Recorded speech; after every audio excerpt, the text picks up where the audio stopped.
ওম ত্রম্বকম যজামহে সুগন্ধিম পুষ্টিবর্ধনম উর্বারুকমিব বর্ধনান মৃত্যুমুক্ষীয় যমামৃতা।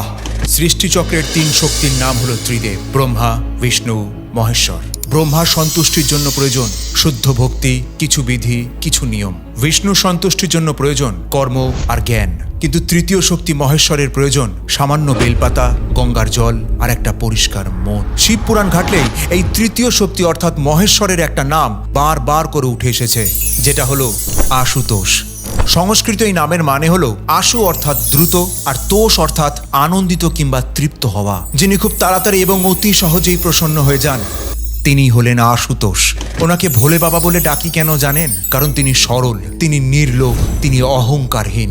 যিনি নিজেই মহাকাল, নিজেই মৃত্যুঞ্জয়, নিজেই রুদ্র, তিনি আজ অব্দি কোনো ভক্তের মধ্যে তফাৎ কিংবা পার্থক্য অনুভব করেননি। এমনকি যারা তার ক্ষতি করতে চেয়েছেন তাদেরকেও তিনি দু হাত ভরে আশীর্বাদ দিয়েছেন, যার স্পষ্ট প্রমাণ রয়েছে শিব পুরাণ এবং লিঙ্গ পুরাণে।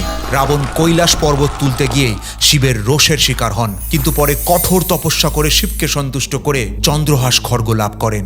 এমনকি দেবাদিদেব মহাদেব রাবণের নাভিতে অমরত্বের অমৃত স্থাপন করেছিলেন, যা তাকে যুদ্ধে অপরাজেয় করে তুলেছিল। মহাদেব কিন্তু জানতেন রাবণের অহংকার রয়েছে, তবু একমাত্র ভক্তির জন্য তাকে বর দিয়েছিলেন। বর্ষাসুর কঠোর তপস্যা করে শিবের কাছ থেকে বর চেয়েছিলেন, যার মাথায় হাত রাখবে সে নিমেষে ভস্ম হয়ে যাবে। আমাদের মহাদেব এতটাই সরল ছিলেন যে কোনো কিছু চিন্তা না করে সরল মনে তাকে সেই বর দিলেন যা বর্ষাসুর চেয়েছিল। অথচ সেই বর্ষাসুরই শিবকে ভস্ম করতে চেয়েছিল, কারণ তিনি তো ভোলে বাবা। তিনি আজ অব্দি কোনো ভক্তের জাতি, লিঙ্গ, অতীত দেখেননি। যিনি শুধুমাত্র ভক্তের ভক্তি দেখে এসেছেন। নন্দী দরজার সামনে দাঁড়িয়ে থাকলেও শিবের দরজা আজ অব্দি কারোর জন্য বন্ধ হয়নি। এই শক্তি তো পৃথিবীকে বাঁচানোর স্বার্থে নীলকণ্ঠ হয়ে হলাহলের মতো বিষ গলায় ধারণ করেছে।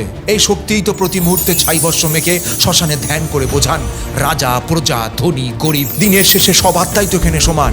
বর্তমানে যেখানে সম্পর্ক কন্ডিশনের উপরে দাঁড়িয়ে থাকে, কোনো কিছু প্রমাণের উপরে ভালোবাসা বেঁচে থাকে, সেখানে এই শক্তিই তো কৈলাসের মতো বরফে ঢাকা দুর্গম পর্বতে অনবরত ধ্যান করে বোঝান জীবনে আগুনের মতো সমস্যা আসবে, কিন্তু শান্ত থাকাই তো তোমার প্রকৃত শক্তি। তাই কথাতেই আছে, জন্ম মৃত্যুর ঊর্ধ্বে যে সত্য, সেটাই তো পরম শিবতত্ত্ব।